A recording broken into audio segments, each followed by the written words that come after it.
Ya, akhirnya tiba juga smartwatch idaman saya, Samsung Galaxy Watch 7 yang 40mm punya saya ini. Untuk konektivitasnya cukup lengkap ya, ada Bluetooth, Wi-Fi, dan GPS. Dia sudah memakai Android 11.0. Kemudian untuk aplikasinya dia ada Galaxy Wearable dan Samsung Health.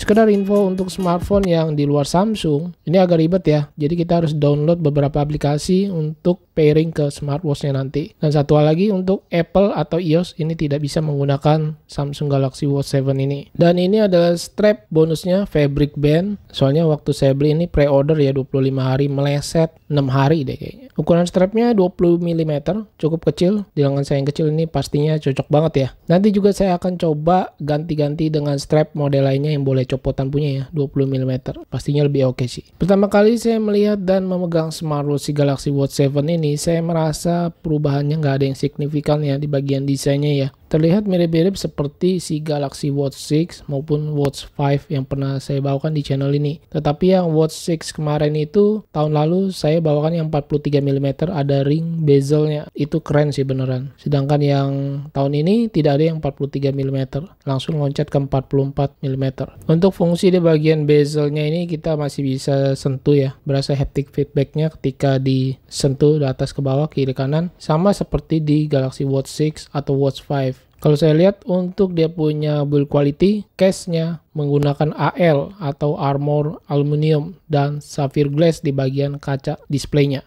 Mantap banget ya. Tahu sendiri dong harganya seperti apa. Di bagian tampilan belakangnya terlihat masih sama seperti tipe-tipe sebelumnya ya. Dia warnanya glossy dan terlihat di sini saya merasa untuk sensornya lebih banyak. Katanya sih ada yang bilang 13 sensor ya. Banyak bener. Untuk tombol fisiknya dia ada 2. Fungsinya nanti kita akan coba. Tahun lalu sih itu fungsinya dia hanya untuk mengukur seperti ECG dan komposisi tubuh ya. Jadi kita bisa ngeletakin jari kita keduanya di tombol ini. Untuk fitur telepon atau nanti saya mencoba untuk WhatsApp call di smartwatch ini. Bagian strap saya merasa memang lebih sporty sih yang tipe Watch 7 ini ya. Dan quick release juga masih dipertahankan, cukup gampang dan mudah untuk membuka pasangnya, tinggal ditekan aja. Untuk ukuran strapnya sendiri kalau saya perhatikan tidak terlalu panjang ya guys. Jadi lengan kamu kalau besar, saran saya jangan, atau bisa pilih yang 44mm. Bisa juga yang 40mm tetapi diganti strapnya dengan model lainnya. Ketika diselipin ke dalam ini menurut saya cukup smooth, tidak susah atau tidak seret ya, bagus. Responsive layar udah nggak usah diragukan, ini sangat-sangat smooth dan terbilang loncer banget. Di bagian always on display juga saya cukup suka, seperti layaknya di smartphone seri S ya.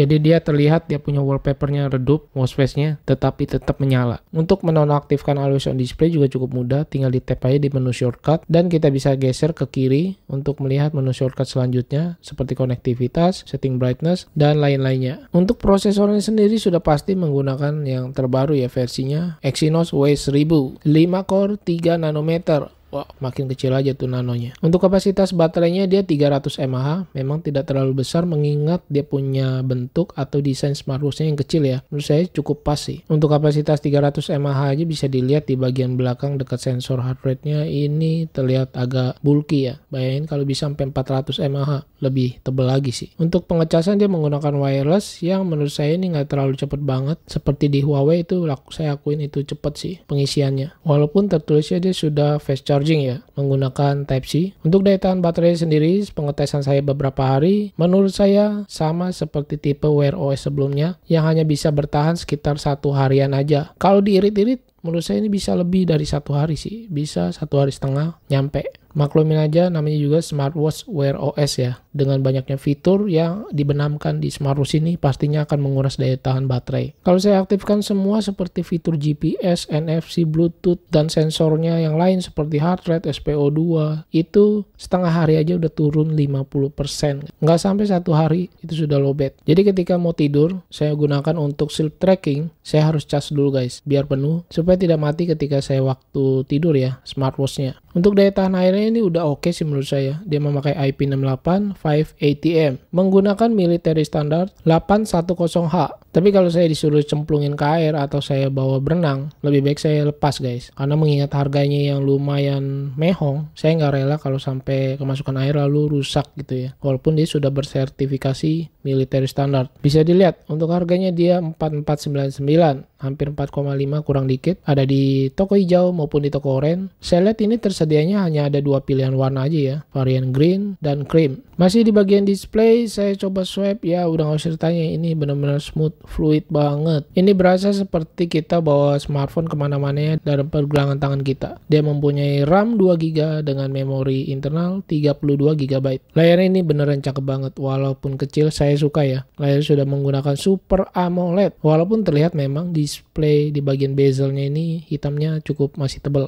Untuk kecerahan layar nggak usah ditanya guys. Untuk di outdoor saya tes 2000 nitsnya, beneran mantap, terlihat jernih, jelas, detail. Waktu itu yang smartwatch Mi Bro aja 1000 nits itu udah oke sih menurut saya, apalagi yang ini ya 2000 nits. Untuk kecerahan layarnya atau brightness settingnya, dia sudah bisa memakai auto brightness atau kecerahan adaptif. Raise to wake, tap to wake bisa di smartwatch ini. Untuk screen time off bisa sampai 1 menitan. Wow, lumayan lama nih. Samsung smartwatch ini beneran keren sih. Sampai ke huruf atau fontnya aja bisa kita ubah-ubah. Dari yang tebal sampai gaya fontnya kita bisa ganti. Ini sensitivitas sentuhan kita bisa aktifkan ketika kita pakai anti gores ya, atau tempered glass di smartwatch ini. Kita lihat untuk fiturnya satu persatu apakah masih sama seperti tipe sebelumnya. Lalu di sini juga ada yang namanya fitur Samsung Health. Kita bisa lihat skor energi ketika kita pakai sudah berhari-hari ini smartwatch ya, sampai di bawah tidur ya. Nanti skor energinya baru akan muncul di sini. Menurut saya untuk fiturnya cukup detail ya. Bisa dilihat seperti tidur saya aja bisa kebaca nih di sini. Tetapi yang saya bingung, untuk fitur tidur ini berbeda daripada smartband atau smartwatch yang saya pakai di brand sebelah. Bisa dilihat untuk data tidur saya di brand sebelah ini lebih lama ya durasinya dibandingkan si Samsung Galaxy Watch 7 ini. Memang untuk rincian datanya itu lebih spesifik di Samsung Galaxy Watch 7 ini. Cuma yang saya bingung, untuk durasi tidur saya lebih panjang di brand sebelah. Untuk fitur kesehatan seperti tekanan darah, ini harus dilakukan melalui aplikasinya ya, Samsung Health di smartphone kita. EKG ini kita bisa lakukan dari smartwatch langsung dengan menyentuh, tempelin jari kita di bagian atas ini. Untuk notif masuk seperti chat, SMS, ini terlihat bagus ya. Dia punya fontnya rapi, bisa membaca banyak karakter, dan saya sekali lagi suka dengan fontnya yang bisa diubah-ubah seperti ini. Berasa nggak ngebosenin aja sih. Fitur-fitur basic seperti kalender, cuaca, stopwatch, timer, alarm, dia ada. Dan juga tersedia galeri ya di smartwatch ini. Udah saya bilang mirip seperti smartphone, cuman dalam bentuk kecil. Untuk kualitas suara speaker di smartwatch ini terbilang kenceng, tidak sember, tetapi beda seperti si Mi Bro Lite 3 Pro yang pernah saya coba ya. Itu benar-benar kesan pertama saya ketika saya tes, speakernya bagus banget. Perekam suara udah pasti tersedia dari bawaan smartwatch-nya ya. Kalkulator juga ada. Dan satu hal lagi, mungkin suatu saat ini bisa memakai untuk eSIM ya, biar lebih maksimal aja. Jadi kalau kita males bawa smartphone, kita tinggal bawa smartwatch-nya aja yang menggunakan eSIM seperti ini. Ya pastinya juga bakal lebih boros daya baterai ya, karena dia menggunakan sinyal dari eSIM. Dan semoga aja juga ada power bank untuk smartwatch menggunakan wireless ini. Tambah keren dah. Bisa-bisa smartphone terlupakan. Untuk watchface ini udah beberapa saya install dari Play Store ya, di luar bawaan dari smartwatch-nya. Untuk watchface yang disediakan dari smartwatch-nya sendiri di aplikasi wearable itu cukup banyak banget guys. Semuanya gratis. Kali ini Watch 7 bener-bener mantep sih. Dan watchface analognya menyapu guys.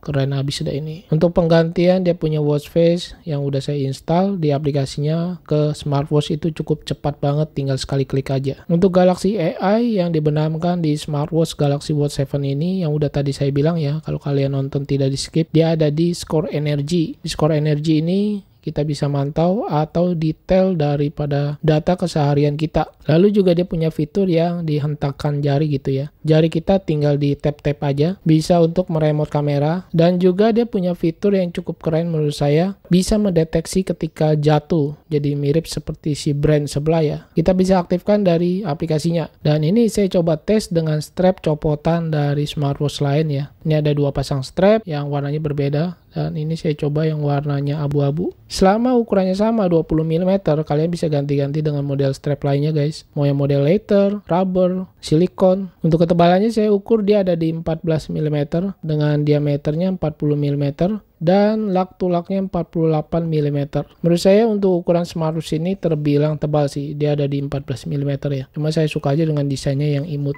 Ya kesimpulannya, smartwatch flagship di harga 4 jutaan dari Samsung Galaxy Watch 7. Saya merasa untuk upgrade dari segi fisik ini terlihat minim ya. Tapi kalau dari segi software atau dalamannya ini saya berasa cukup mantap. Salah satunya dia memiliki fitur AI untuk memantau kesehatan kita yang namanya Score Energy di Samsung Health. Ada fitur juga yang namanya Magical Pins. Tinggal diketukkan aja jari kita untuk jadi remote kamera atau ada fitur yang pendukung lainnya. Sayangnya kalau saya perhatikan untuk Bluetooth version dia masih menggunakan 5.0 ya di deskripsi produk. Untuk olahraga sudah built-in GPS, pastinya tertulis dia lebih akurat nih. Lalu yang saya suka selanjutnya dia ada fitur yang namanya deteksi jatuh di settingan aplikasinya. Kita bisa aktifkan mirip seperti di brand sebelah.